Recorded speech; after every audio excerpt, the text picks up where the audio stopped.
What I normally do in this session is to, first of all, just go through the disability grant form. Now have you seen the disability grant form at the day hospital? It comes in that big book with the red blocky over here. Okay. So what I do is I go through this in conjunction with your study guide. The idea of the study guide is that we brought out the areas where the doctors were falling short because they weren't doing it adequately, and for those reasons grant form to be declined or returned or whatever, but also to guide you in the decision-making process. So what are the things that we look at in order to make a decision? At the end of the day, there's no recipes. In the lecture, please refer back to your lecture notes, but in the lecture, you were given a page also with guidelines in terms of, if you've got this near grade 2B or if you've got more than 2 seizures a month. So those are guidelines, but at the end of the day, it totally depends on the particular patient and their circumstances. Okay. The other thing just to mention at the beginning is that we do disability grants, and you're going to say, okay, but there's the DG grant doctors. Now, they are supposed to be phasing out with time, and I'm surprised there's still quite a lot of them around. So, at the end of the day, you will be completing disability grant forms. Either you're going to be at an area where there isn't a DG grant doctor, okay, it's been phased out, whatever. But even in the acute hospitals, when you see patients at Heidelberg Hospital or things like that, there's not going to be a DG doctor there. But the other thing is this is disability grant for state doctors for leave. But if you work in private or even in the state, you're going to get medical boarders, you're going to get insurance medicals, and other things relating to work. So that is why we also wanted to know something about this. Because at the end of the day, this is about the patient. And if you know how to do these things properly to best serve the patient's going to be better off at the end of the day. Okay. So always just bear in mind, it's not just a piece of paper, it's actually for the patient's benefit at the end of the day. All right. So if you go through your disability grant form, the first item on the granting schedule says compliance with the administrative requirements. So if you go to Part A, it says there to be filled in by the SASSA official. Now, what is supposed to happen is SASSA, an appointment gets made for the patient. On that day, the patient comes to your clinic and the SASSA official is supposed to arrive with the book. But it works differently in different places. In our case, we've made an arrangement that we actually sit with the book, so the SASSA official isn't here. So at the end of the day, one of us has to fill in the form. So the social worker might do it for you. But when you fill in a form, you have to make sure that this is actually the right patient's form that you're filling in. So it is important that we go through this so that you know what admin info needs to be on the form. So first of all, they ask for an ID. So why would an ID be important? Identify the patient, yes. What else? So you've got the right patient in front of you. Citizenship. It's going to be South African citizen, yeah. Age. How old must the patient be? 18. Over 18 and under 60. Under 60. After that, they should be getting an old age pension. Okay. Then, in terms of, they want the surname, and if it's a person who has now got married, the maiden name would be important to track previous records. They use like we use a file number, they use an ID number, so that is the patient's number. But obviously, if the patient is married, you need to put in the maiden name. That to me is not that critical, but then the surname, as long as the surname is correct. Surname and full names. Now, just take note that sometimes the hospital files, the name on the file is different to what might be in the ID. You must go on what's on the ID. Sometimes the patients even say, but that's not my real name. Tough, okay? What is in the ID is what goes, because they must match the two, and those two must be the same. As long as you know it's the right picture and it's the right patient. Okay. Then I want you to fill in the local office, because I want to know what area is your patient coming from, because that also gives you an idea of what resources and that are in your area. Okay, so complete that. Obviously mark if the patient is male or female. Right, and then the assessment date. So what day did you actually see the patient? Right.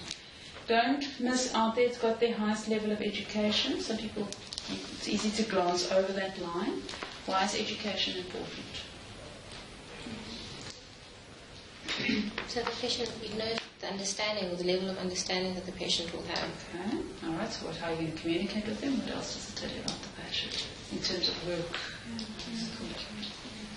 Sorry, say? Employment opportunities, what they can qualify to do. Yeah, okay, so you're talking, so if somebody's got a standard 7, grade 9 or below, you're talking more blue-collar labourer type of work, but if they've got a grade 10, 11 or 12, then you can start looking more clerical, administrative, or alternative training and that sort of line. So it does open up the scope.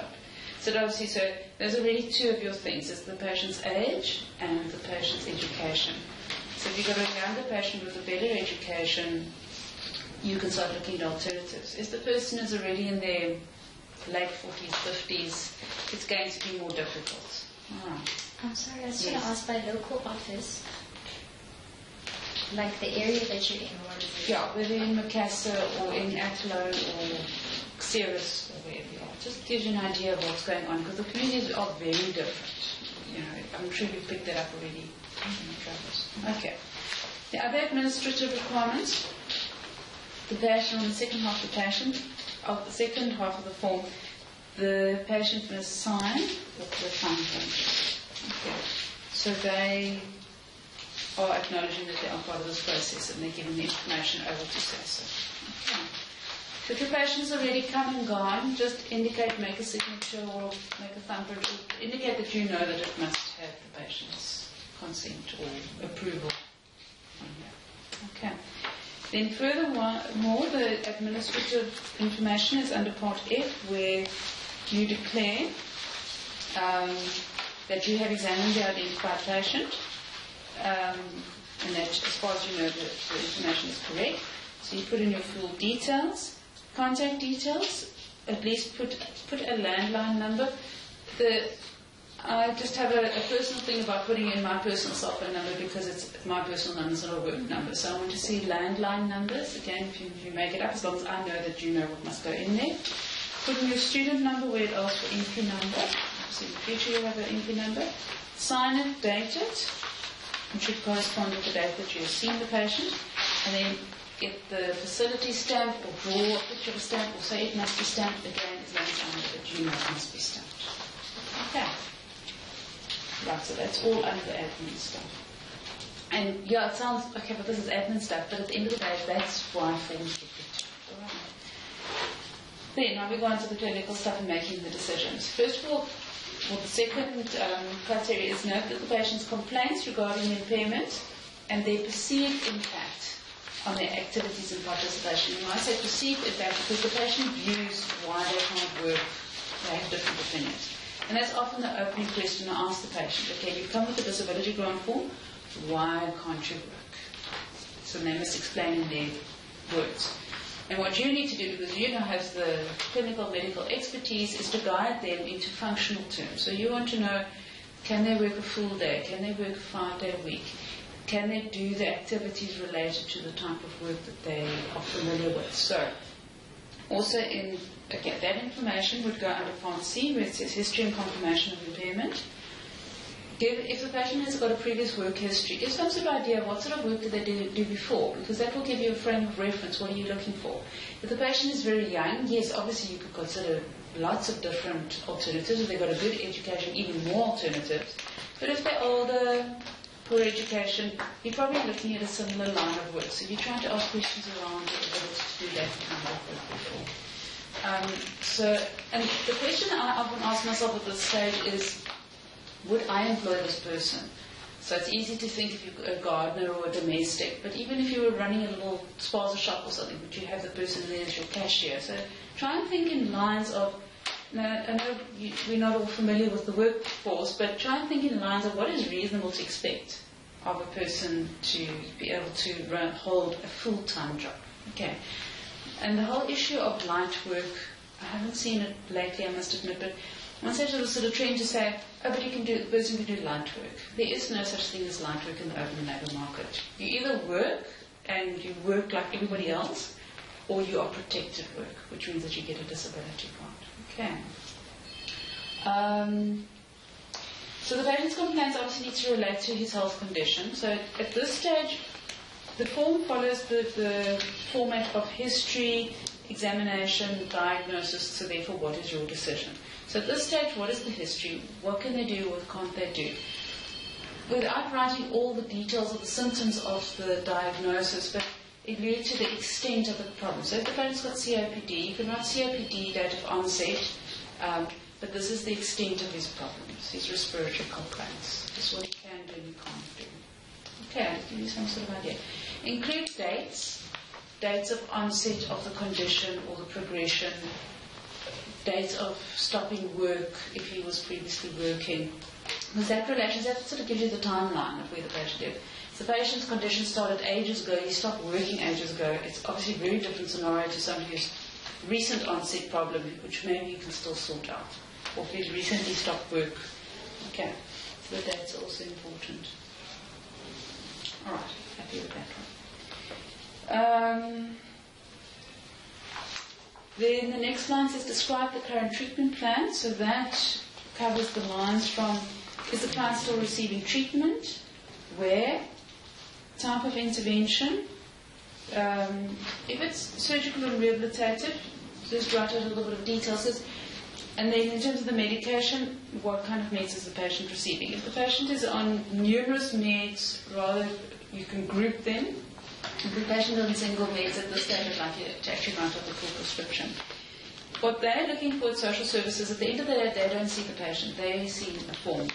So they want to look through and say, fine, the patient's got these complaints, right, this is the treatment, okay, that makes sense, it looks like the patient's reasonably well treated. Okay, so they're looking for comprehensive management.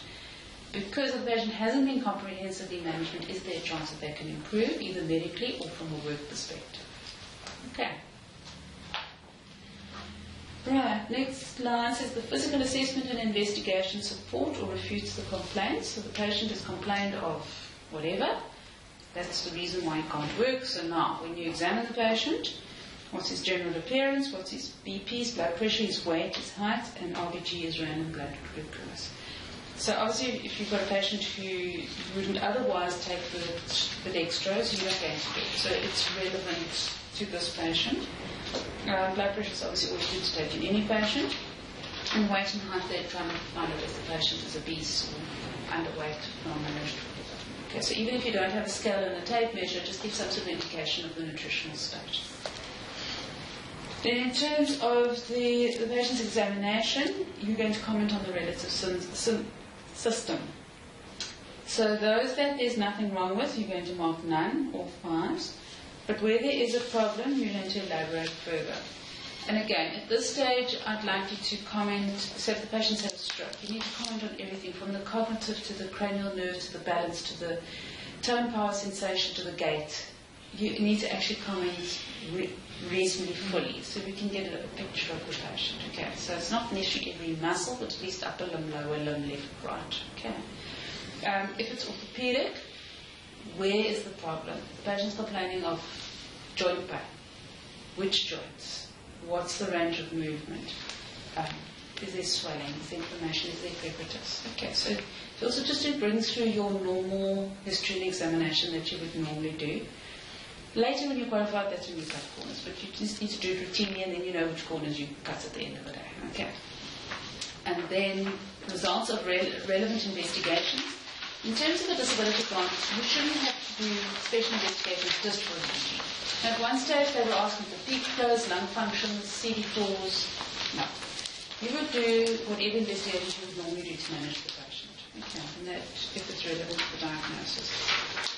And then the last part underneath that section would be the diagnosis. Okay, so fine, we've got the history, we've got the examinations, and the investigation, therefore the diagnosis is.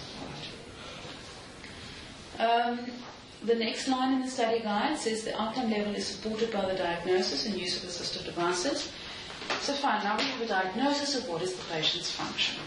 Is the patient functionally impaired? Okay, it ties in nicely with the ICF. Is there activity limitation? And if so, does the patient use assistive device? And it's also a reminder that would an assistive device make this patient cope better? So have you thought of that? All right. The comments on clinical findings, the chap from Victoria from SASA that gave the instructions said, or gave the training, said that this is when a patient gets referred from one institution to another, so that the receiving party can get a history examination from the patient, but then just confirm it from the receiving party.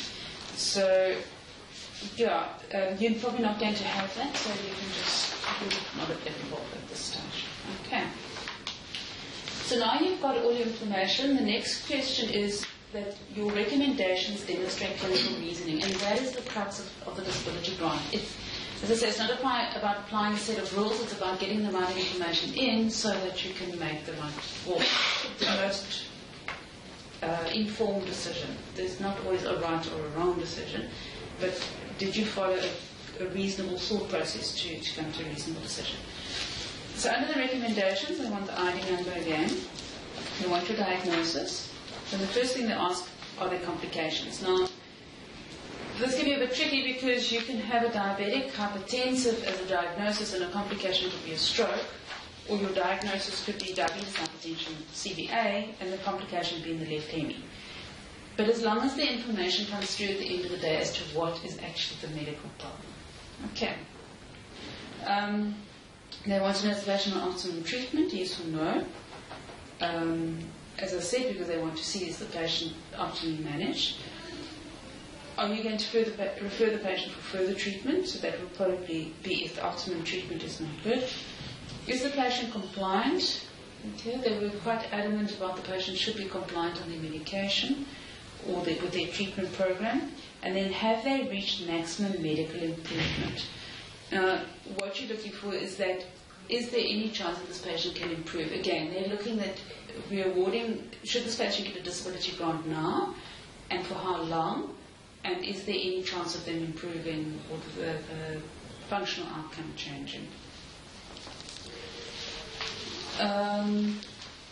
Then they want to know how severe is this impairment? Is it mild, none, mild, moderate, and severe? And does it affect the patient's ability to enter the open labour market? Okay, so you're just asking questions of the way. Is this person employable at the end of the day? And the next line says the certification is in line with the information provided on the rest of the form. So now it gets to the certification part of the red block. So you certify the person disabled, yes or no? And then is the grant recommended, the disability grant recommended, yes or no? And if it's yes, is it temporary, either 6, 7, 8, 9, 10, 11 or 12 months? Or is it permanent? And if it's permanent, it is 5 years. And if it's 5 years, you can ask for it to be reviewed in that time. Then there's two other options. You've got SRD, which is social relief of distress.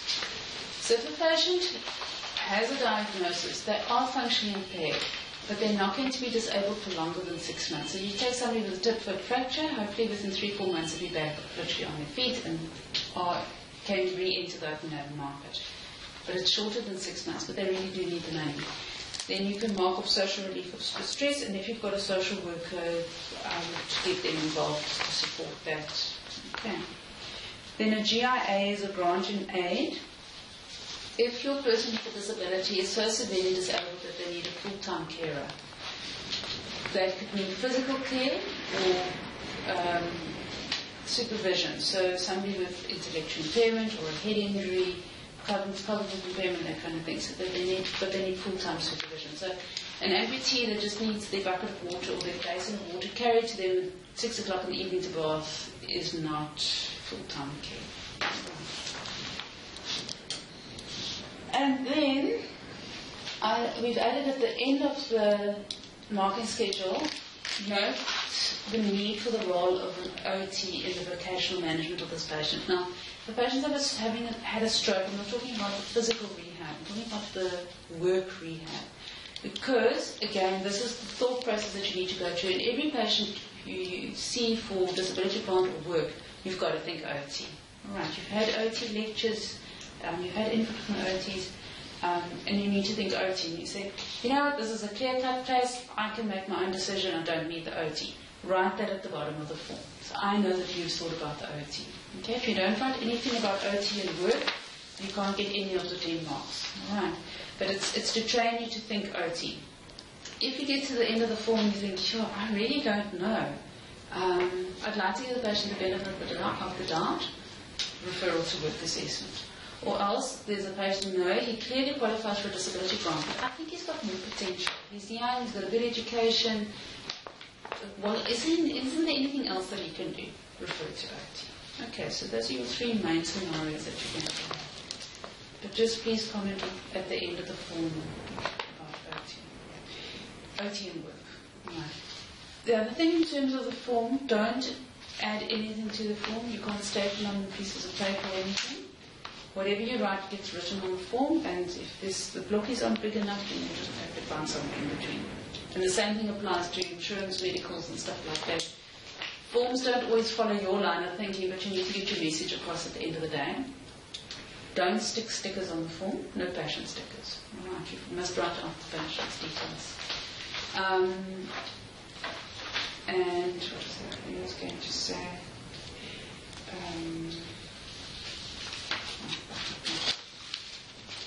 Right, so that's sort of just that briefly in a nutshell as to what those were. Are there any questions? Have you will see patients? You will see patients? Okay. Nobody from 2 mil? Right, what I do now is that we'll see how much time we have available. We can either go through everybody's case. But what's nice is what comes out is the variety of diagnoses. TB, HIV, diabetes, CBA, whatever. And that just brings out how do you actually use the information to make a decision. Okay. So should we just start at one end? Neither of us have got a patient that need a grant yet. That's fine. No. Okay. You just want I don't mind if it's a patient who doesn't qualify for a grant because it makes you think. It gives you more thinking than a tetraplegic with a standard 3 education who's 59, who's obviously going to get. All right, so do you have a patient who you saw? There was that one, I had a patient that has interstitial lung disease that started when he started working. He works in a factory that uses fiberglass. And then he gets very, very severe asthma kind of symptoms and he can't breathe and he's struggling to get through his day of work and so on. Okay. Let's start again. Yeah. But he had previous TB, so now they're saying that he won't qualify because his lung changes on his X-ray can be TB or it can be occupational lung disease. Okay. Let's go through it. Some of them are a bit difficult because there are, like you said, there's other mechanisms to get money or other avenues where you should actually get your compensation from. But let's just go through him in terms of his disability. So give me his, the age where you are, his education, just a little bit of information. But he was about 54, I think 53 or 54 years old. Okay. And he's a male. His education, he has matric. And he's been working in that line for 15 years now. Okay. What does he physically do? They build cooling facilities. Okay, so he does labour kind of work? Yeah. Mechanical.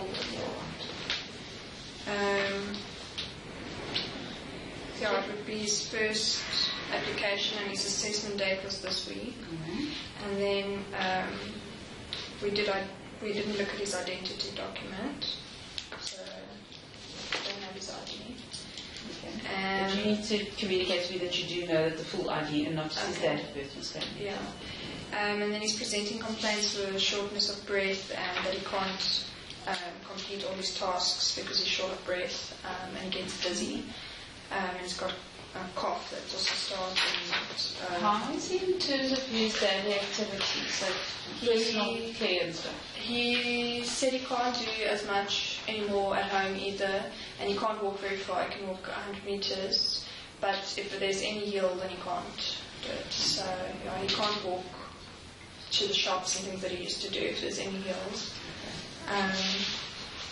So that's mainly his complaint, that he just gets too out of breath to do what he needs to do. He is receiving treatment. He's got 2 asthma pumps, and he's on steroids as well. He didn't have any physio or anything like that. He didn't have any surgery or rehab. Then the treatment, he is compliant on his treatment. He also gets, that's one thing I can say, he gets pain as well. He gets chest pain from the exertion, and it's a burning pain all of his chest, so he's got pain medication for that as well.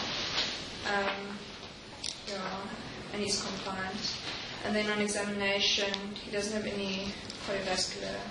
His respiratory, when we saw him, he was tachypneic and short of breath, but it was also not as if he was in distress and needed urgent treatment. So, just with respiratory, actually he hasn't got any superimposed infection, so are you seeing his baseline function? Yeah, he didn't have fever or any... Okay. Yeah. All right, and then also unfortunately disability grants and these financial secondary gains, so you just need to have an objective opinion at the end of the day. So you compare what his symptoms, what he's complaining of, and when you examine him, that you've actually... that you actually get an objective opinion, your medical opinion at the end of the day. Okay. So how severe was his respiratory problems? I would say it's moderate. Okay. Yeah. And then neurologically, there were no problems. Metabolically, also not. He's not overweight or anything. He doesn't have diabetes or anything like that. And he's not malnourished or emaciated or anything. Musculoskeletal, doesn't have any problems. He doesn't have problems with sight or hearing. Doesn't have a mental condition. And then the investigations he had was just a chest x-ray, which showed like a reticular nodular picture, but it was also suggestive of old TB. There was some signs of old TB.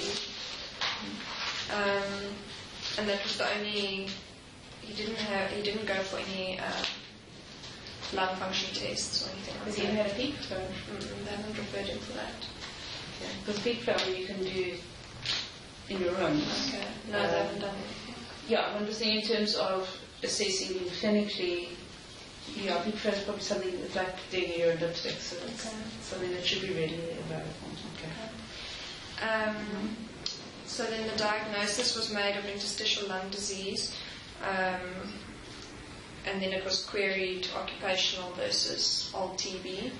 Okay, so the diagnosis is with previous known primary TB. What is the date of that old TB? The TB he had when he was much younger, I think he was in his 20s, and now he's 50, so it was very long ago. And he's been symptom free? Yeah, until he started working. But the problem is there's no proof of it. That's what the doctor was saying to us, because the onset of this COPD kind of picture was only once he started working with the fibromyalgia. And smoking history? No smoking history. He's never smoked. And no ethanol. And he hasn't had any chest x-rays from before? No. Okay. All right, that's a whole occupational health issue in terms of his disability. So what is important is that he did have previous primary TB, symptom-free until now, and now he's got interstitial lung disease. Yeah. Okay. And then activity limitation, there is activity limitation. He hasn't been given any assisted devices because there's not really anything you could give him. And then we don't have a referral form for him. Okay. And then we need the signature of the client. And then the recommendations, the diagnosis was again interstitial lung disease. There's no complications. He is on optimal treatment. He won't be referred for further treatment. He is compliant, and he has reached his maximal medical improvement. He is on everything that they can do. The severity of his impairment, it's sort of between mild and moderate. He does still work, so he just struggles with it. And then does the impairment affect the client's ability to enter the labour market? I don't think so, because there's other things he could do. He just needs to get out of that environment with all that loss. So I wouldn't certify him disabled. Okay. So disability grant, no. Okay. Okay, so in your case, the last line is extremely important.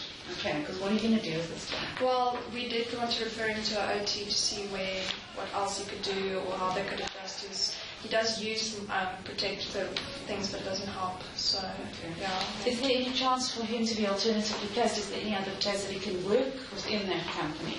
I don't know. He said there wasn't anything, but I'm sure there is. So maybe not. But that's good, because that's the most important first step. And when I said to you, at all costs, you keep the guy's job. Mm-hmm. So refer to an OT. They can do an assessment.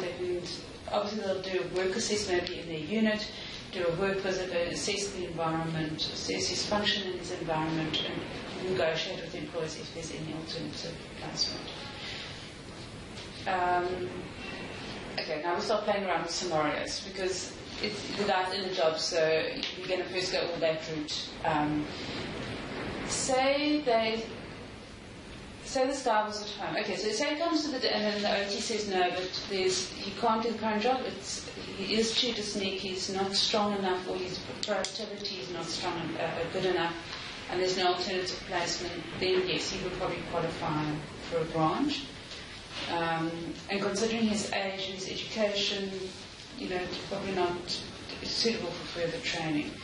If he was unemployed and you had him and you saw him as an unemployed person, just looking at him, and he's done this previous labour work before, do you think that he is employable? Yes. He doesn't seem, he seems like quite an intelligent person, like he would be able to do. So his biggest problem is actually his environment, more than his function. Yeah, it's mainly his environment and the fact that he's doing active physical. There's also the type of dyspnea you're describing as only with hill climbing and that. So when he was undressing and stuff like that, he was fine. It's also important thing is to get your patients undressed, because you observe them, joint range of movement, dyspnea, and following instructions, all sorts of things. So it's very important. And I know in a busy clinic, it's not always just listen to his chest under his jacket, whatever. But watching the patient do that is actually very important. Okay. So if you were to write up this, you can use this patient, but you feel that his level of disability is not severe enough to qualify for a disability one. So you probably put his severity of impairment as mild, even. Okay, good. And you see how the reasoning comes through. And if you change one factor, if this guy was 20, he's got a matric, or he was 30, I mean, it would be a totally different situation. Even if this guy, he's age of 50, he's done manual labour all his life, but with a matric, he said he's intelligent. Maybe they would consider him for more clerical kind of job, if it's possible. Okay. Right. You guys present your patient? I wanted to take one of my family patients. Yeah. She was referred to Tigerberg. I thought they might have had a diagnosis by now. So I'm not sure if one can fill in the disability grant for yet. But she basically has this 3-month history of proximal muscle weakness with a 10-month-old baby at home. So she can barely sit up off the bed. She struggles feeding herself. She has some vulvar weakness. But there's still unknown what the cause is. So she's being worked up for that. Let's go through it, because you're going to get patients who are undifferentiated. Yeah. And the question is, do you apply for disability grant now or later, or temporary? What do you do? Okay, so let's work through it, because these are the situations you're going to find. Okay. So how old is she? She's 31 years old. Right. At this stage, she was unemployed. She was a housewife, I guess, with a small baby. Okay. I'm unsure what her level of education is, actually.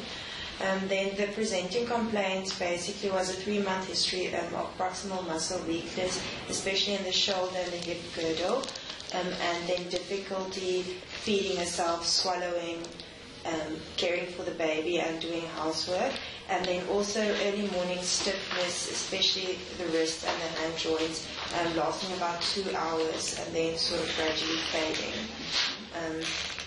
So that was her main complaint. So she's HIV negative, no other medical conditions known, and before that she was 100% healthy. So currently she is in hospital for workup and receiving medical treatment, but only symptomatically. So she's on vitamins and painkillers while working her up. So treatment has not really been adequately addressed. Then the physical appearance of the patient, she is unable to sit unsupported in the bed. She's also uncomfortable when she lies down because she developed this new symptom of also retrosternal chest pain, which worsens with breathing and especially in the intercostal areas. That's also why she was admitted together with the weakness. And then on examination, I'd say the most important systems were neurological, which I'd grade between serious and moderate. She had 2 out of 5 power in the shoulder of the upper limbs in the shoulder areas. Elbow power was fine, and then wrists also, with just some decreased motion in palmar flexion. And then also the lower limbs, 2 out of 5 power in the hip muscles, and abduction was a little difficult, but with normal power in the knees and the ankles. And then globally decreased reflexes, but with intact sensation and proprioception, so just the motor system affected.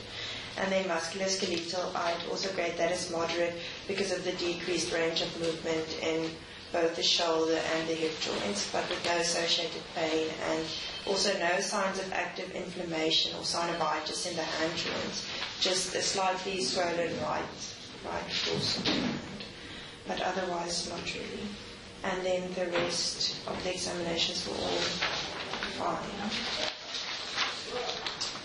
And then she wasn't wasted or anything? No. And then grip strength was also normal in the hands, which I found good. And then confirmatory test, she had an A and F pending, and then also repeat HIV test, which they were all waiting for the result.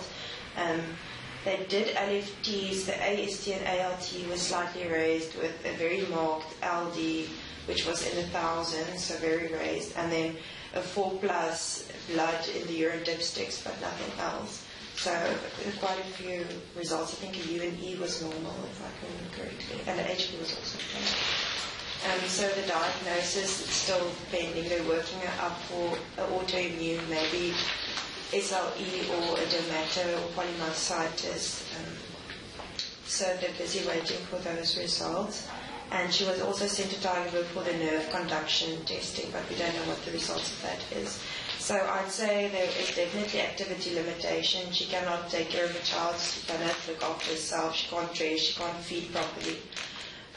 But she has no assisted devices at present. And then complications, I'd not say it's definite complications of the pathology as yet. I don't think she's receiving optimal treatment because she's still being worked up. And then, so compliance is also not really relevant. And I don't think she's reached maximum improvement because you cannot say until she's been diagnosed and then adequately treated for that. So the severity of the impairment at this stage, I'd say, is moderate. And because she can still move, it just takes a lot of effort. And then I think it definitely affects her ability to enter the open labour market.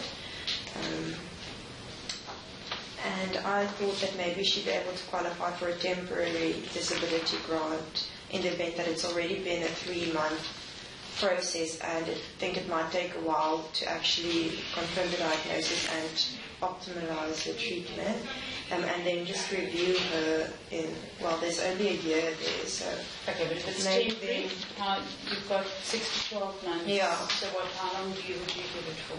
I'd say 6 months, not longer than that, because by then you would have hopefully established the cause and be able to rehab her as good as possible.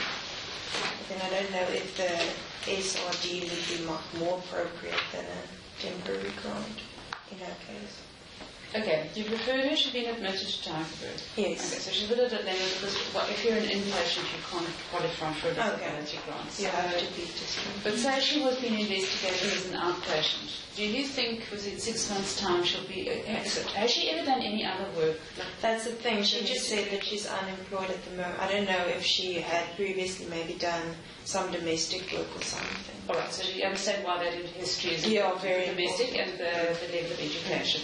So, okay, let's say she's a domestic with a standard grade 9 education. do you see her going back to domestic work within the next 6 months? I think it depends on the reversibility of the cause. Okay, that's your medical opinion. Can you make a call? Do you totally don't know? Or you think, well, now she's got a few of these, you know what? No, she's not going to be back on her full working. Remember, it's 80% productivity plus productivity, open labour market 5 days a week. Do you think she's going to be there in 6 months' time? Most likely not. Okay. And that's where the more subjective side comes in. But you've gone through the motions. You've got a diagnosis. Is she functionally impaired? Is she going to be impaired for longer than 6 months? Have you put every mechanism into place for her to recover? And despite that, no, she's not going to recover in 6 months. No, she can get a 6 months disability. And that's why I say, think with your heads, not your hearts. A lot of people get very emotional about this. Yeah, it's taxpayers' money and blah, blah, blah. The other thing just to caution with, and why I want to represent this case is, do you start a person on a disability? Because once you started them on, it's this whole kind of culture of disability grant. But if you feel, this is a genuine case and everything, and that's when you say maybe she should get a grant in aid, which could also be for 6 months, and maybe that's more appropriate, but at the end of the day, it's still like a disability grant, it's still social support at the end of the day. And do you want to start a person on it? If they understand, they're reasonable, they seem compliant, they go off for their appointments, they get investigated, all the rest of it, and she needs to put bread on the table, she needs to put a baby to feed, then it would be reasonable perhaps to start a disability grant. And also with neurological conditions, they don't always resolve. And this is a typical example of you get your peripheral neuropathies and things like that. They come 2-3 months down the line. They don't present 3 days after starting. And so it's going to take a while to reverse, if anything. So I think it's a nice example. I'm glad you presented it. And she could qualify. But if you had also said, no, I'm not going to give a disability grant because I'm first going to wait for the outcome of the results and everything, it would also be a reasonable answer. There's no right and wrong answer. It's reasonable. But you have to also wait until they've been discharged from us. Yeah. So you can't get the ball rolling while they're there. No. What we do here, because our patients stay up to 3 months, the week of discharge, we complete their disability form. You've actually got an older version of the form, and I must make a newer copy because the newer version actually asks, is the client, the first asks, is the client in a state-funded institution? If yes, give the institution's name. And are they expected to be in the client is expected to be in the state-funded institution for a period of more than 6 months, less than 6 months. So that's what they ask as well. So like if they're in a teaching hospital and things like that. So this would be more an acute admission. So you can complete the form. At the end of the day, you can complete the form with any of those scenarios that we've discussed, but I just need to know that you know how to actually work through it. When I read your submission, it must say, okay, fine, this is the situation, therefore you've decided that, and that must make sense at the end of the day. Okay. So it doesn't matter that they weren't working before they got ill? Because your head, not your heart. Okay. And it's awful when you get a patient and they're like 40 and they've never done anything in their lives, and now they've drunk themselves or smoking themselves, or obesity has led them to this particular diagnosis. But you need to think objectively now. With this health condition, are they functionally impaired? Are they going to improve? That's what the whole issue of compliance comes in as well. If compliance is going to change your outcome, and they are non-compliant, they shouldn't get a disability grant. But if compliance is not going to change the outcome, and the outcome is going to remain the same, they are still functionally impaired. So the classical example is the COPD patient who is still smoking. They are functionally impaired. They can't do a day's work. They're still smoking. Should they get a disability grant? Yeah, because it's not going to make any difference to the outcome. Yes, we would like them to stop smoking because of all the other side effects of it. If you take somebody, another typical example is a 24-year-old with grade 11 education who's got a left non-dominant hand injury. I'm telling him he's finished matric and he was going to see OT for skills training. If he's non-compliant, should he qualify for disability grant? No, because compliance will improve his outcome and his ability to work. Okay. Then again, also just look at compliance. If the patient is non-compliant, how reasonable is it in terms of understanding the patient? And then I think with the epileptic patient that we knew who was not so bright because he had so many seizures, so he used to forget to take his tablets. And he had poor social support, so he didn't have anybody to help him to remember to take the tablets. So his non-compliance was understandable. Yes, you still try and put a system into place to help him, but yeah, it was reasonable. And the other situation is that patients who have got orthopedic problems, they complain of backache, but they say no, they don't take any medication and they're not compliant with their physio exercise. But then the patient says the meds don't help and the physio hurts like anything, and so you need to understand your patient too. And yeah, that's where your motivational interviewing comes along to try and motivate them to be compliant. But yeah, you need to be reasonable at the end of the day too. Okay, right. My patient is a 41-year-old lady. She has been on a disability grant for I think 13 years now already, after a work injury to her left shoulder, which she got 2 operations for. I'm not sure exactly what you would call the diagnosis for her. And there's also no proper documentation on the surgeries and what the injury was. She just told me she fractured something, had surgery and so on. So our complaint now is basically just very limited range of movement and pain. She isn't taking any pain medication or anything for it. She had physio initially and then stopped. So they sort of said, okay, it's static now. So we referred her for a new assessment now. But so she's just basically on no treatment. So her only problem is the left shoulder. She has very decreased abduction, and also the other flexion, extension, everything is sort of limited, and then pain on movement and so on. So she's struggling to do anything that sort of has to use the shoulder, lifting the arms, moving it. So she's been, her disability grant expired now a few months ago, so she needs to reapply now. Okay, just go back a step. Education? I think she's grade 9. Okay. Yeah. But she's 41. Yeah, she's 41. So in between. And what sort of work did she do before? She worked in a towel factory as a shaker of the towels or something. That's how she explained it. Some sort of but it was a labour. Sort of yeah, it was a physical. Okay. All right. So now we have a picture of this patient. And her, you say with her reduced range of movement, is it subjective or objective? Is it active, passive? No, it's both active and passive. Which is genuine. Yeah. Because unfortunately that's what you need to decide at the end of the day. Because you get to some patients that, oh no, it's so sore, and they won't move the arm. And I tell them, well, if you don't move it, I can't examine it, so I can't fill in your form. And then you also, and again, that's where you observe the patient when they take off their tops. Yeah. Then they've got a certain range of movement. So that's why I say watch the patient. When you get collateral, I was caught out terribly with a patient at Colbrella years ago who was so depressed and tears, and I thought, oh shame, this poor guy. So I wrote out a DG form for him, and then I sent him to the front while I finished writing, and when I got to the front, he was the life and soul of the party. So yeah, and that's why I say get collateral, and you're going to make a few wrong decisions in life, because you'd like to believe the patients, but also that's where your work assessment comes in. If you're not quite sure on this history, just watch out for epileptics and patients with ischemic heart disease. I just don't like them going to work assessment because, obviously you can observe, but it depends on whether the incident's actually going to happen there at that stage. Anyway, sorry, I diverged. So you have a lady with genuine shoulder pain. Were there any creps or anything? Not really. The only thing I found was the movement was decreased. It's not completely gone. I mean, she can lift it maybe like this. Okay. Muscle wasting? No, not that I could see. So, yeah. X-ray? No X-ray done for a shoulder yet. And I don't have any history of... Okay, you didn't have access to X-rays there? No, it was done at Tygerberg at that time, and I'm now in Somerset West. Okay, so you didn't think it was important to X-ray again, because you were going to send her there? Yeah, well, I was actually thinking of using it after I saw it at that time. We saw it for something completely different. Okay. So we didn't X-ray her shoulder at that time. We saw it. Okay.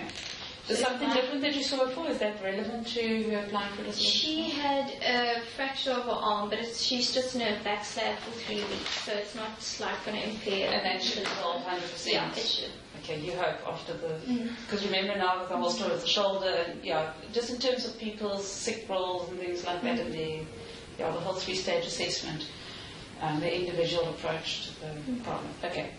So her diagnosis, what are you going to write in there? That's what I'm not sure about to say, because I don't have anything to sort of... We can write the previous fracture, because under her complaints you're going to put her functional complaints. Yeah. So maybe under her diagnosis, the patient gives a history, because you also need to be accurate where your information comes from. You can't say history, or you can't say previous fracture until you actually have the evidence. Yeah. Just remember that when you're writing medical legal reports and stuff, is that what is your information based on? Where did you get it from? It's not your first-hand information, it's source-based. The patient's history of previous fracture of the humerus.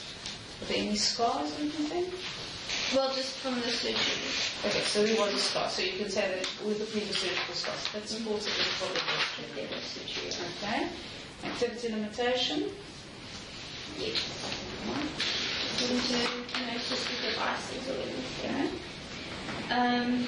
Yeah, so in terms of optimal treatments and that, it seems like she was optimally treated at that time, she says. According to her, she had good physio for a few months after her surgeries and everything.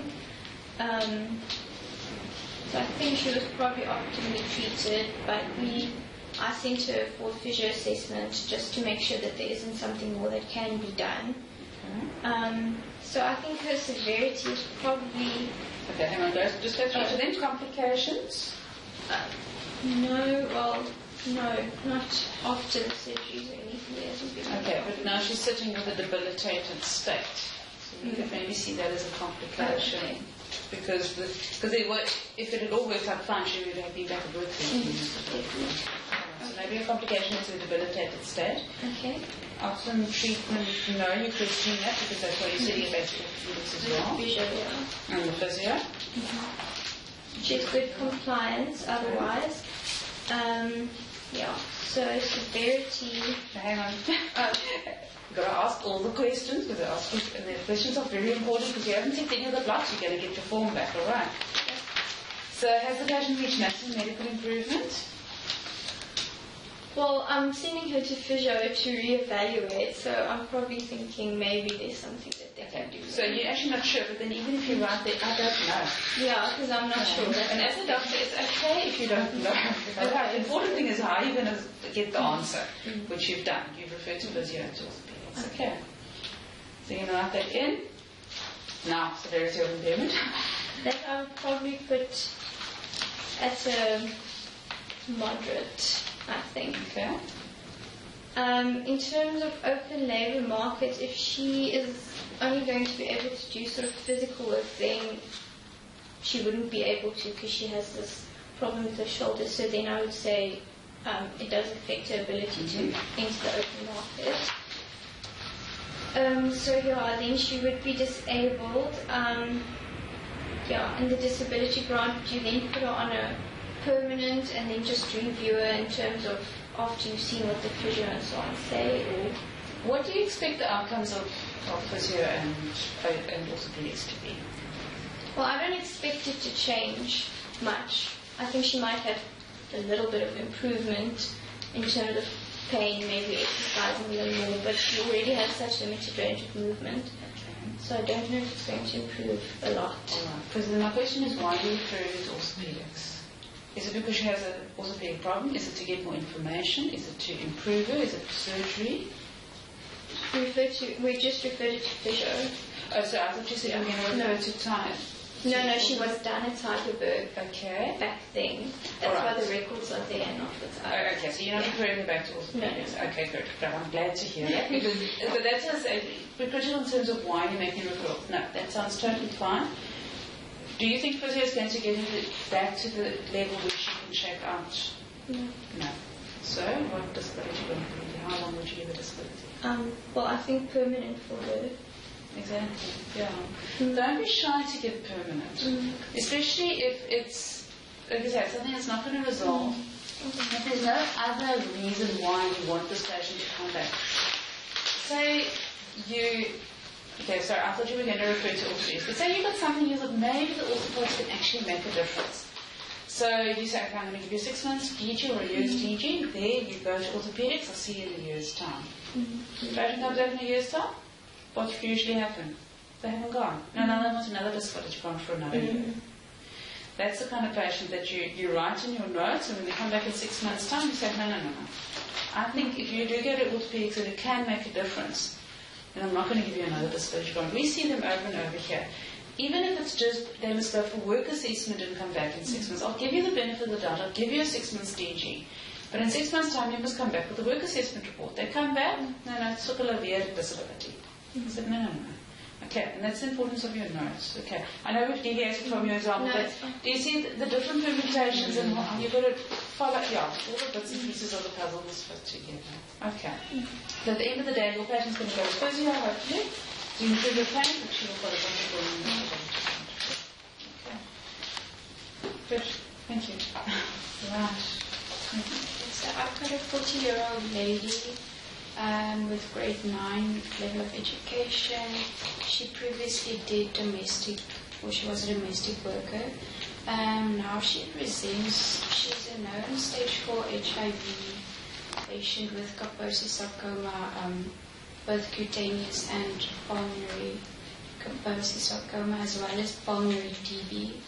So she presented with generalized weakness, poor appetite, anemia, shortness of breath, as well as depression. She is homeless, and she previously had poor compliance on her ARV treatment because she was an alcoholic previously. So a lot of social issues.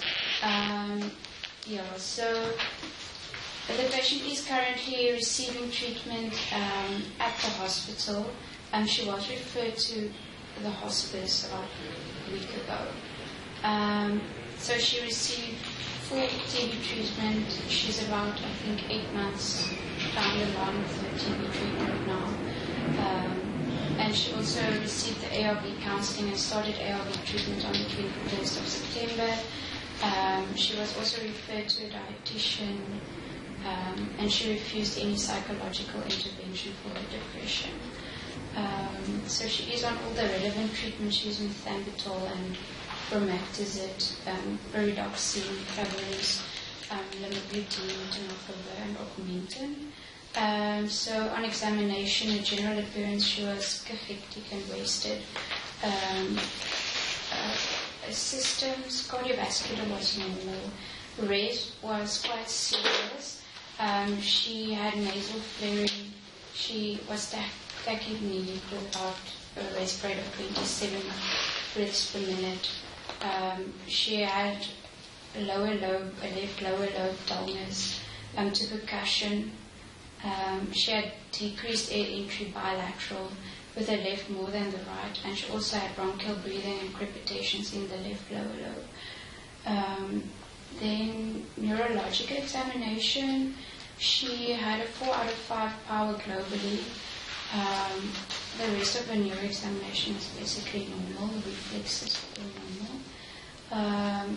Metabolic, she is quite wasted with poor appetite, and she says that sometimes she's vomiting as well. Musculoskeletal, I'm not sure if I should put in the weakness with the musculoskeletal. It's probably generalized weakness, so you could actually even put it under metabolic. Okay. What they're looking for is specifically orthopedic, or they say the proximal myopathy kind of picture. Okay. And then the rest, the mental condition is also clear at moderate. Because she had some suicidal ideas, and she was isolating herself and really opening up. So then, confirmatory investigations. She had a chest X-ray which showed consolidation of her left lower lobe, with also bilateral, which looked like fibrous or scar tissue, either due to the TB or Kaposi sarcoma in the lungs. So the CD4 count was 12, and she had an HB of 8. So the diagnosis for her is stage 4 HIV with cutaneous and pulmonary Kaposi sarcoma, as well as pulmonary TB with a possible superimposed pneumonia. So she's got activity limitation, and assistive devices from in any way. Yeah, so complications, she's got complications in the sense that she is, her baseline is grade 4 dyspnea. Even before she complained of the weakness and which she said the shortening of breath getting worse, she was already a grade 4 dyspnea. She is on optimal treatment in the sense that she's receiving full TB and ARV treatment as well as antibiotics, and she is referred to the hospice for further care. Compliance, previously it wasn't well, but currently she is quite motivated to take her ARVs and to get better.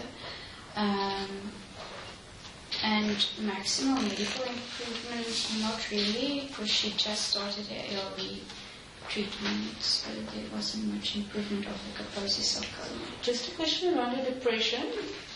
She declined psychology, but is there anything medically that... I asked her, or we spoke to her about antidepressants, and she refused. She said she just wants her ARVs.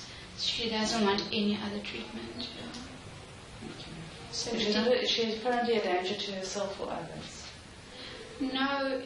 She said that she was thinking about suicide, but then in another sense she said, no, but she must think about her children and she can't kill herself because she must think about them. So I don't think, she will really do something to herself.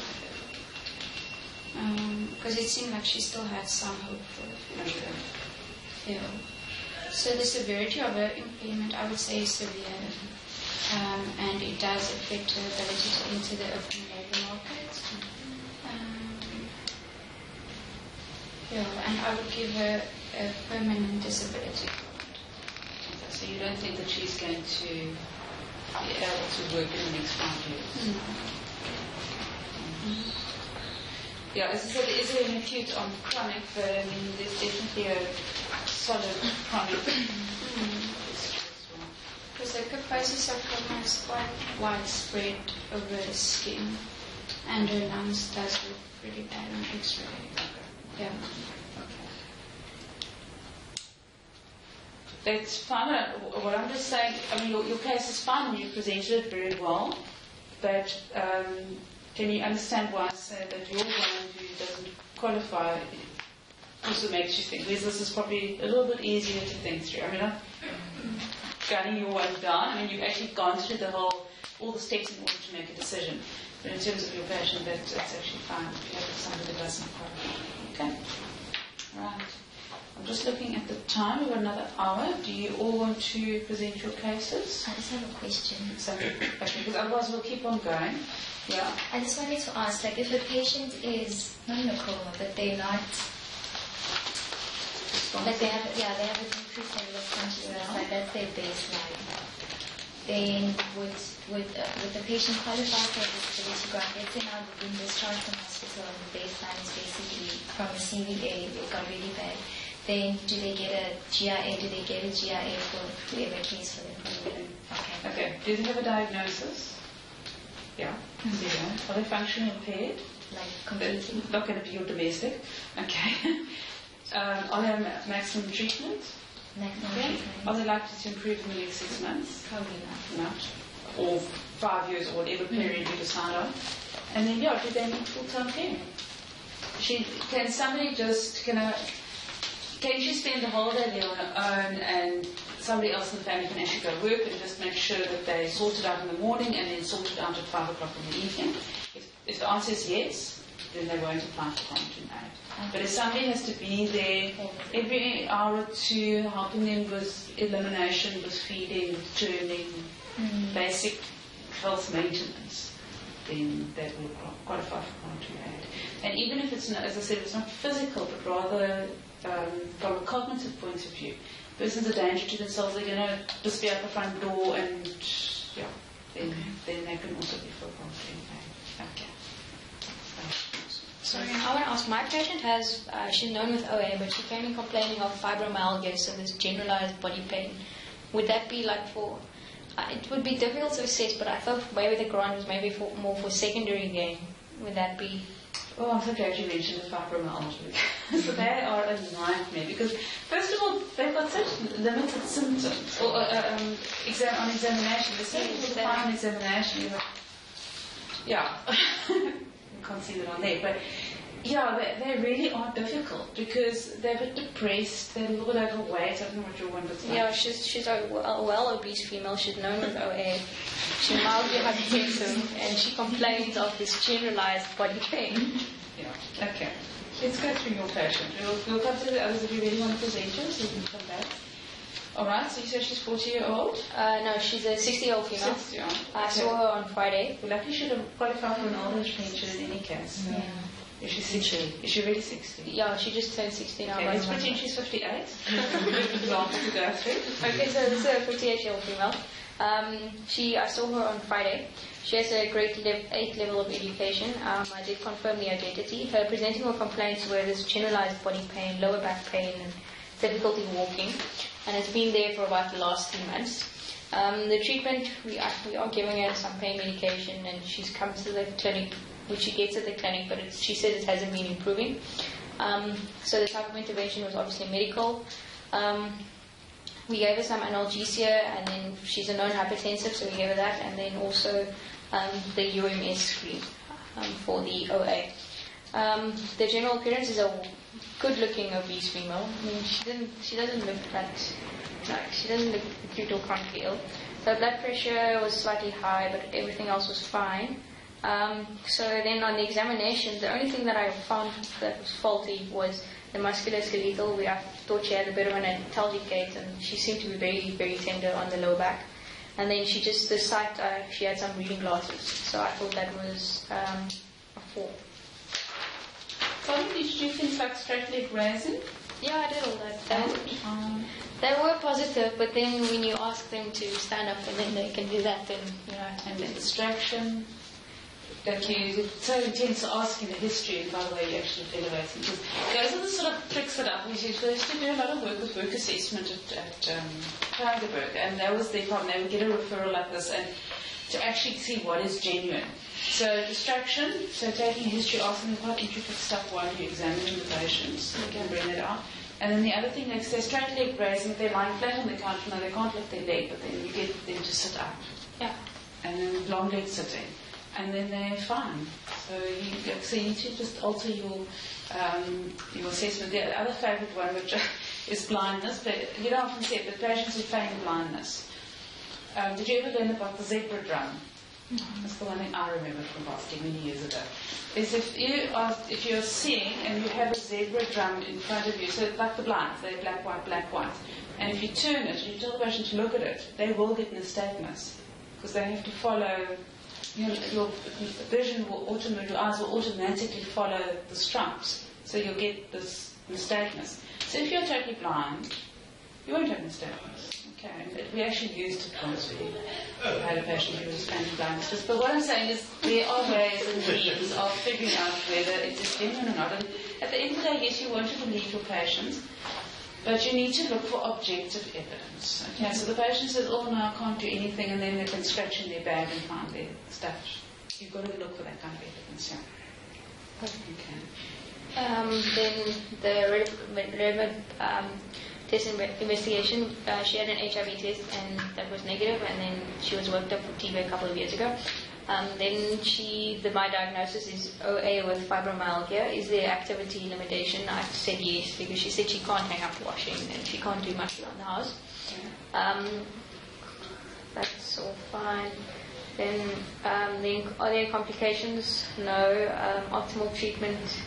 I said yes. Refer for further treatment? No. Compliance? Yes. And has the client reached maximal medical improvement? I said no. I thought her blood pressure could improve a bit. And the severity of the impairment I thought was mild. And then does the impairment affect the client's ability to enter the labour market? I said yes. So, and then having conducted, I said, did I certify this patient disabled? I said no. And then if I put on a disability grant, I said yes, because I wouldn't hire her if they're going to be chronically having these pains. And I thought maybe for about 6 to 7 months. And then I'd review again in about a year's time. Anything in terms of, do you think she was depressed? Yeah, that usually goes with it. There is a contextual factor because the one she doesn't have enough money to pay for the daughter's school fees, so that was upsetting her a bit. And the one daughter left home because she went to university and then she hasn't come back. So, because the other thing with these fibromyalgia patients often do is refer them to South Community Services. Because they interrogate well and they do home visits and all sorts of wonderful things. They really are a great service. So, has she ever received a disability grant? No. And the question is, and it's a typical kind of patient, would you start this patient on a disability grant?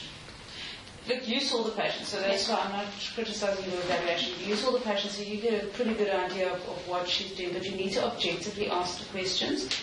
Does she really? You say the underlying osteoarthritis, but it's fine. It's not really troubling knees. Yes, in the knees. Okay. Was there any objective evidence of underlying arthritis? The patients come with this history, but were there crepes? Is there deformity? No, there's no. What's the range of movement? No, the movement was fine. It was fine. Because I find a little bit of a mismatch. Because what you explained and on your history examination, you said you didn't really find anything. Yeah, I didn't. So you're going on her history to say that there's actually functional impairment.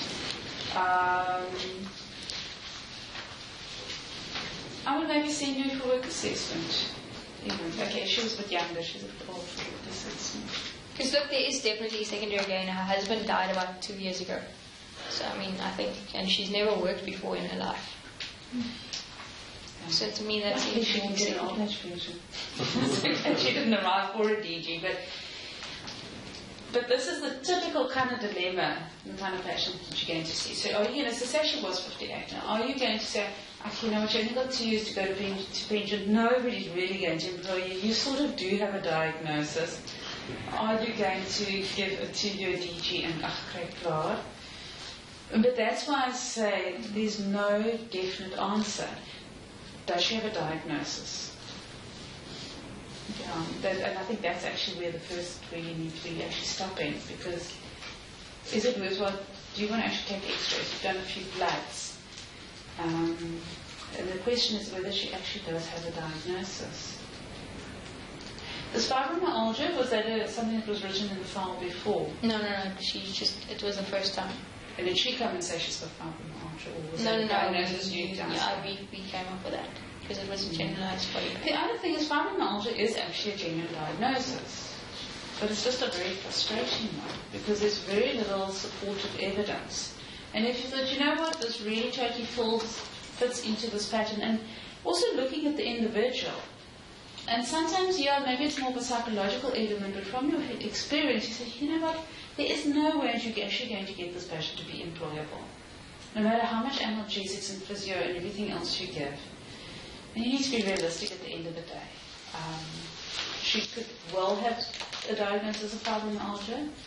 It's not a very disability. So, even though you're saying there's not much supportive evidence, you feel that her complaints fit in with a pattern which might actually, yes, it may actually equal a diagnosis. So therefore you're prepared to give her a disability grant. If she'd been 40, again, it would have been a totally different story. Then I probably would have sent her to work assessment first. Okay. It's the permutation, it's which pieces of the puzzle are there at any given time. All right, so at the end of the day, if your patient that you present, just make her 58 or 59. And but if you can motivate, these are the reasons why I'm actually giving a disability grant, then that's fine, it makes sense. Okay. Right. But can I say no also? You can also say no, but then because you're saying from your clinical examination there's no supportive evidence to support her history. Then your diagnosis, then you query your diagnosis of fibromyalgia with an underlying history from the patient of osteoarthritis, but again, no supportive evidence. So therefore, your diagnosis is a query diagnosis. And if it's a query diagnosis, then I would say, decline it. But if you're saying from your history, the examination doesn't support it, but the history is so complete and so typical that you're saying, just from the history, I'm going to agree with this diagnosis of fibromyalgia and give her the benefit of the doubt and say, okay, she qualifies for disability grant. Because yeah, history is 80% of your diagnosis, and in the case of fibromyalgia, there is often very little supportive evidence. Okay. Yeah. Very difficult one, but it's really a typical one of what is being seen at the day hospital. As long as you have an approach. And you know what you make? You're going to give, say you give a disability grant now, and you can see the patient in 6 months' time. You go, why did I give a DG to this patient? But then 6 months later, you have 6 months more information. So that's why maybe rather err on the side of, you know what, I'm not going to give you a disability grant now, we're going to give you this medication. Let's rather see you in 3 months' time and see where we're at. It's probably a safer route to go than starting on a DG and then thinking, oh, yeah, maybe I shouldn't have. Okay. Very difficult. Okay. As long as you can say, that's why I did that. And that's true with anything in medicine. Because there's never going to be, I mean, there's going to be clear cut, that's what you do, but there's going to be lots of situations. So you phone this one, you phone that one, and you get an opinion. And you put it all together and you say, you know what, 1 and 1 at this point in time equals 2. Later on it's 1 plus 2, it actually equals 3.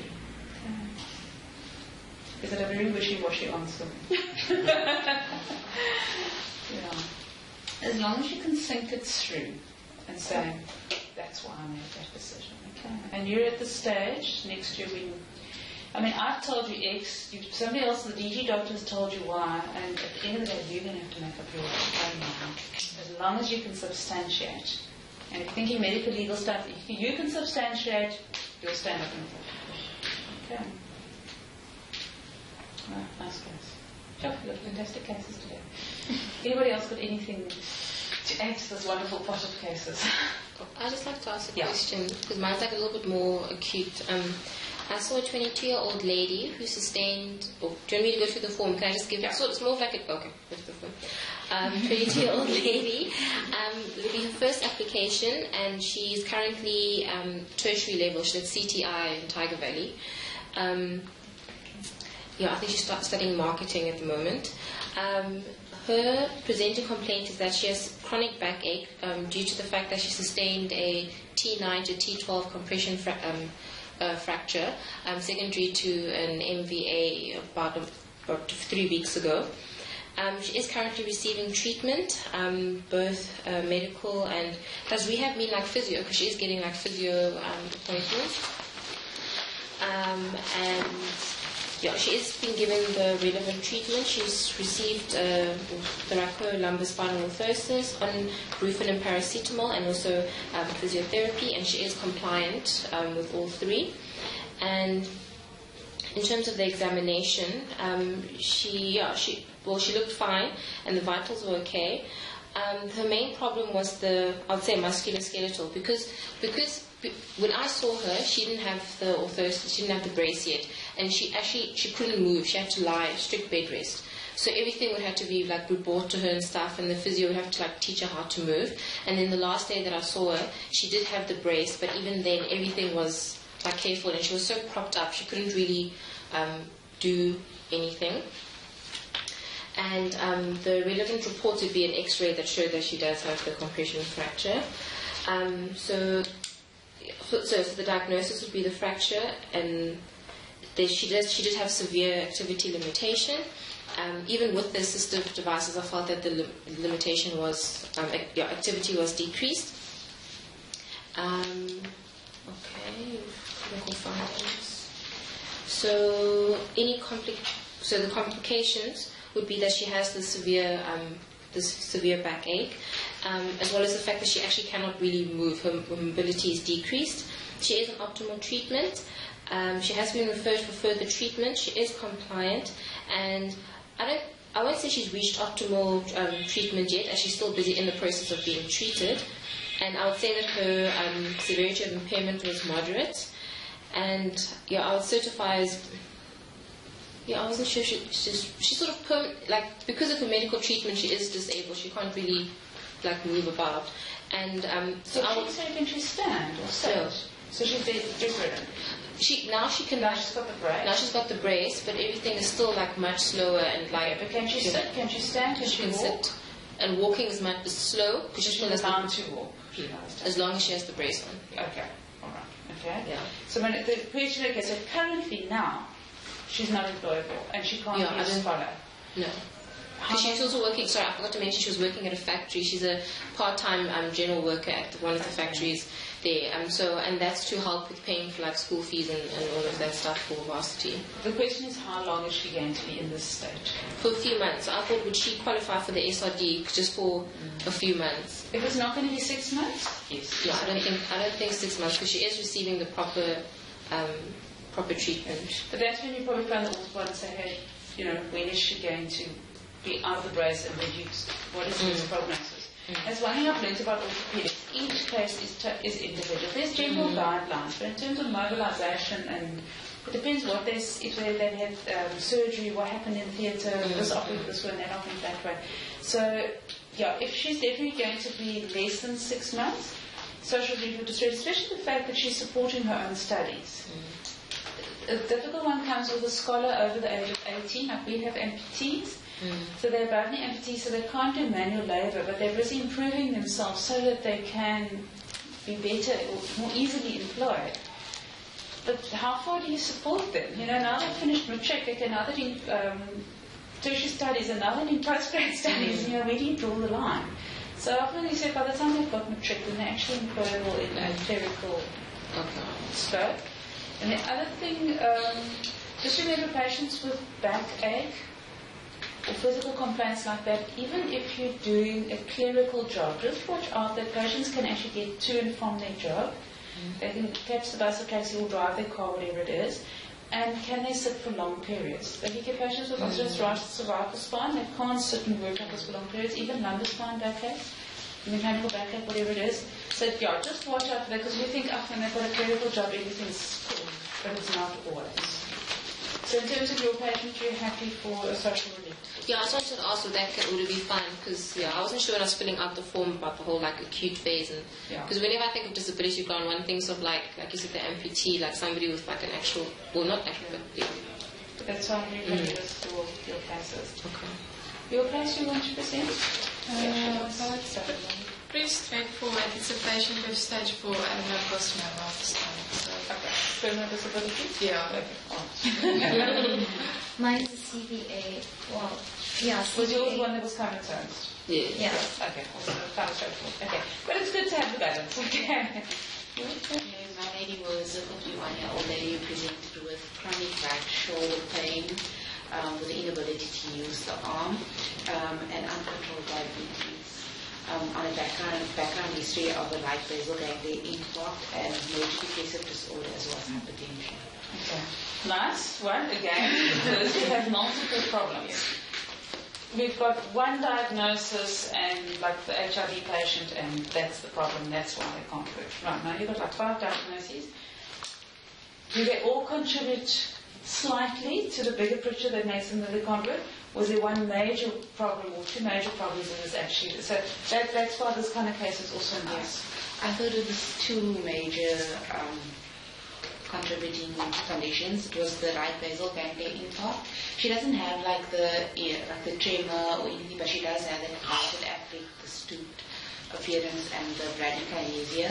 And in the chronic shoulder pain, she has a mentally impaired child at home. So she for the past 4 months, she's been having difficulty mobilizing the child and helping it around the house. She used to be a caterer before, and now she can't do that work anymore.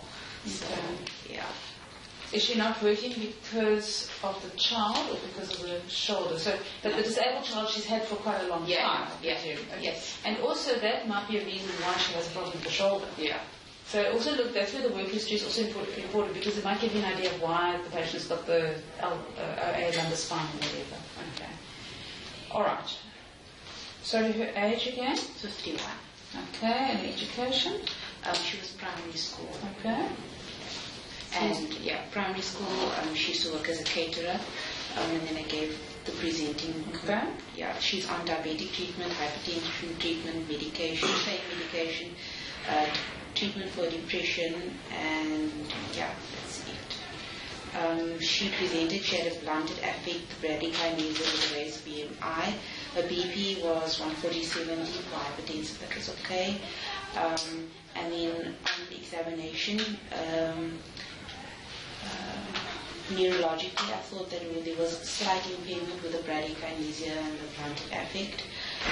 On the GI metabolic, it was uncontrolled diabetes. Her HbA1c was 12.5, and her random blood glucose on the day was 13.2. Musculoskeletal, the right shoulder, there wasn't any crepitus or any muscle atrophy, but there was limited range of movement due to the pain, but she was neurovascularly intact in that one. Objective evidence of Objective. and not subjective. And not for the arm still done. Objective. And then mental condition, I thought it was a moderate impairment due to MDD. Okay. So the investigation that she had, a HbA1c, it was raised, she had a normal renal function, and the CT that was done in March of last year showed the right basal ganglia infarct. The diagnosis, we didn't come to a definitive diagnosis for the shoulder pain, but we know that it's chronic and the pain was poorly controlled. It was uncontrolled diabetes, the major depressive disorder, and the right basal ganglia infarct.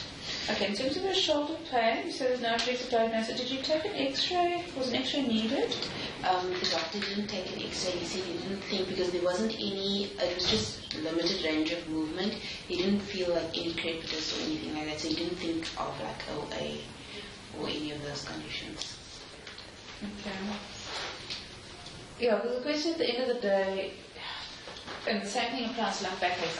It's just arthritis for people. But are there any red places? There may be something you're missing.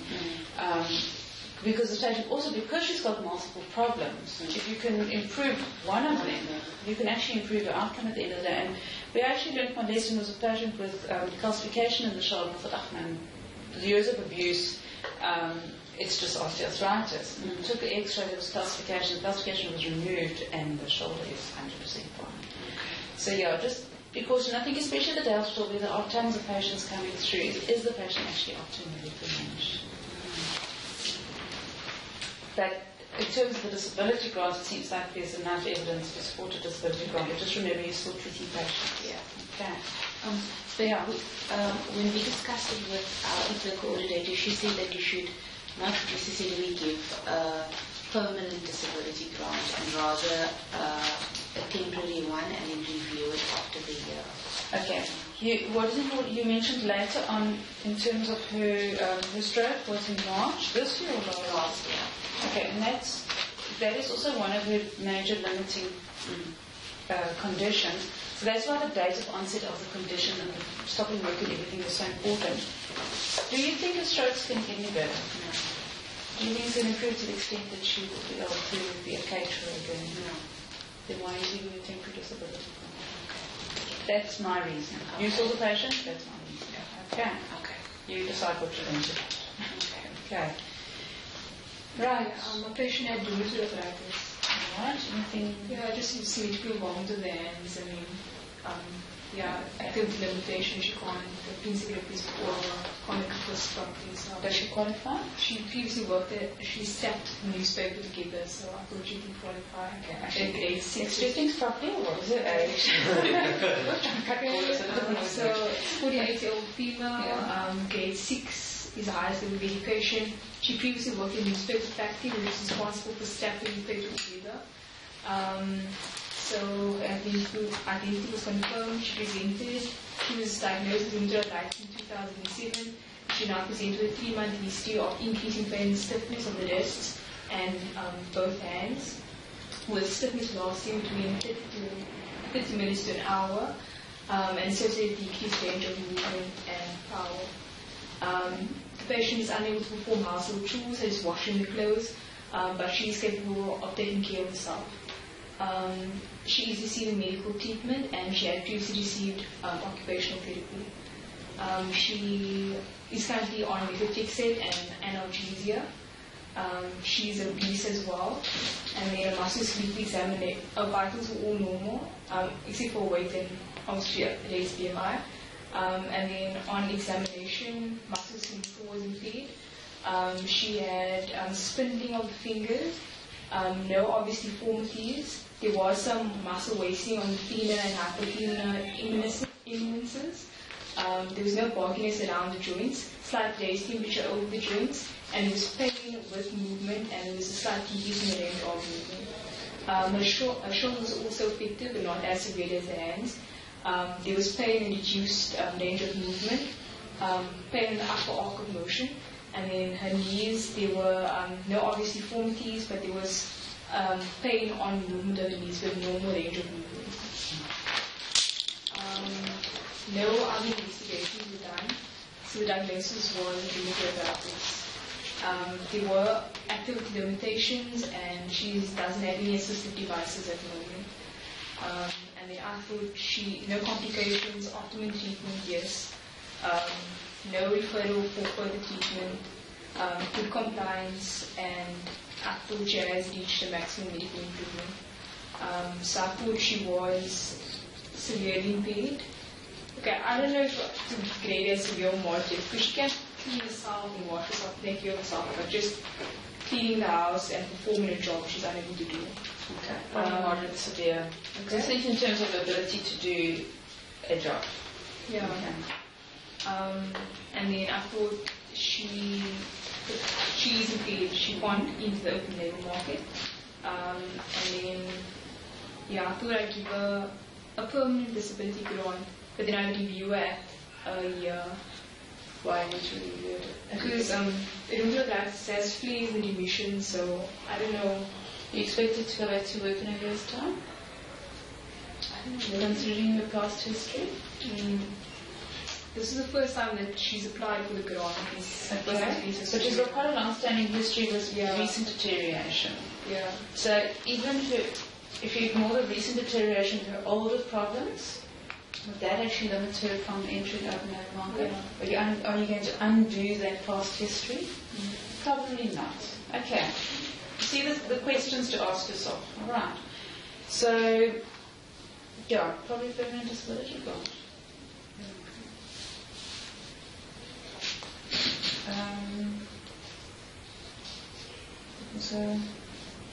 You mentioned also that she's overweight, and again linked to the compliance issue, the alcohol, the smoking, and the obesity.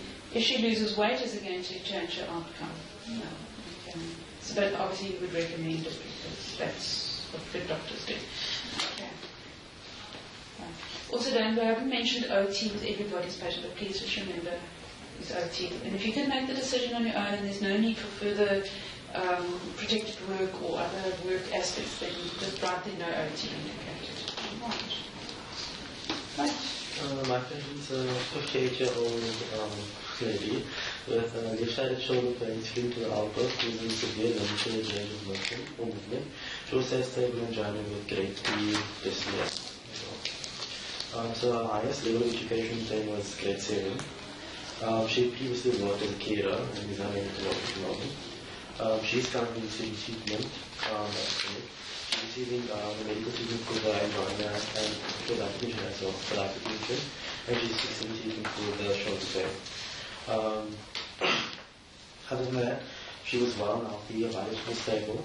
On the examination wise, cardiovascularly, I told her it's quite serious because she was very short of breath, just walking from the desk to the doctor's desk to the bed, quite repeated.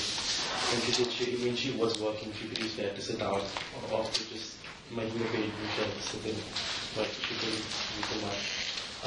Then everything else was fine for musculoskeletal. She had severe issues in movement, unable to adapt to extend or rotate or anything with her left arm. Severe pain on passive movement also.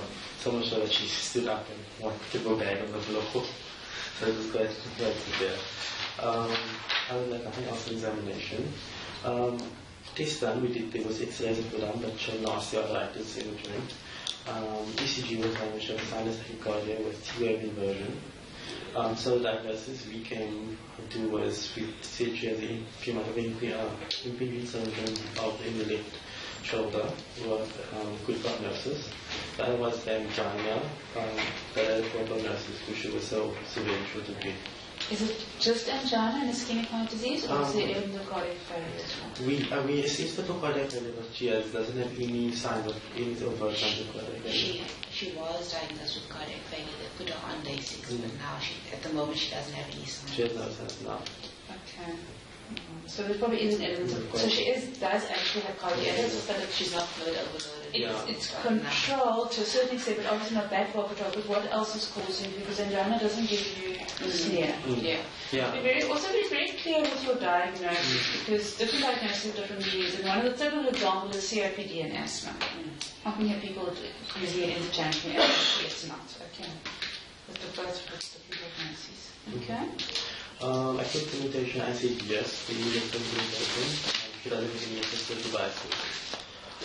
Then on the diagnosis side, it would be APD syndrome and cardiac failure, that's the complication or the diagnosis. What are the complications of ischemic heart disease? She often is yes, I said. She wouldn't be for she is compliant and she has. What about the impingement? The impingement syndrome, that is being managed, and at the clinic, and we gave today, through medicine, we gave her the serum injection, and we're following her after that. Okay, so she's received the oxygen treatment. And I said she did reach maximum medical improvement regarding her cardiac failure, because we're not going to add anything more to her management regarding that. Then a severe shoulder. The shoulder is the only thing that, if it doesn't improve with the steroid injection now. Okay, so the question is, and it's difficult when you've got two diagnoses with different prognoses. So in terms of her optimal treatment for both, it's yes. For further treatment, no for both. Compliance for both is yes. Reach maximum medical improvement. The cardiac is yes, but the shoulder is no. So you just need to write that. Okay. Because then also you need to decide what's actually limiting her. Okay, but we'll get to that in terms of your classification. Is she impaired? Yes, she is impaired. Okay. I would say she's quite moderately impaired. It is moderate severe. Okay. And then I don't think she's able to eat the female market. Okay. She is. So I think yes, she is disabled, and I would give her disability on. Okay. What's impairing her? Is it her shoulder or is it ischemic heart disease? Ischemic heart disease. Okay. But then you need to just make that clear on the form, because the statement, I'm not quite sure, because I think, well, if the shoulder clears up, then she should be fine. Yeah. So you may need to make that very clear on the form. So I'll put that under, as a client reach maximum medical improvement, you can say yes for ischemic heart disease, but this limits her entry into open labor market. Maximum medical improvement for the shoulder, no. And then you can deal with that, because it's very clear that the ischemic heart disease is actually what's disabling. Because then we know it's an old chronic problem. Okay. And then how long are you going to give her disability? Well, she's 58, so I think she can get 2 years and then you give her 10. Okay. Right, any other questions? Yes. I have a question. If the patient is mentally impaired or retarded, like if you were to write it on the form, do you need to write the grade of like let's say there's an epileptic who had lots of seizures and then now they're at a state where they can't really, they're not. Sort of how, Under presenting complaints, you would indicate the level of dependence. In your lecture in course I gave you a psych. On one side there's psych diagnosis, and the other is intellectual impairment. And it's something that when I used to do lots of DGs, I used to use, and it basically equates what level of functioning equals what developmental age. So if they can't do whatever these things, then they equate to like a 5-year-old. And I found that very useful. So that's also something that you can refer to. But the question I normally ask myself, if you've got somebody with intellectual impairment and you want to employ them, what would you expect them to do? And again, think now, you've got a domestic, you've got to work for the day. You want to give them 4 jobs to do, either verbally or written. They've got to be able to either read or remember the instructions, their quality. So I often ask parents in terms of, can they get themselves dressed? What's the quality? Do they miss buttons? Do they wear appropriate? Or is their behavior appropriate? Can they communicate? Can they understand? So it's all those questions that you ask of the person accompanying them to see whether it's reasonable to actually expect them to understand the task and to carry out a task. Bearing in mind, 8-hour day, 5 days a week. Okay, their endurance. Can they tolerate stress? And those are often the things that they fall out of. Okay, good. Sorted. Right, now you know everything about you are competent. Thanks very much, and thanks for the invitation.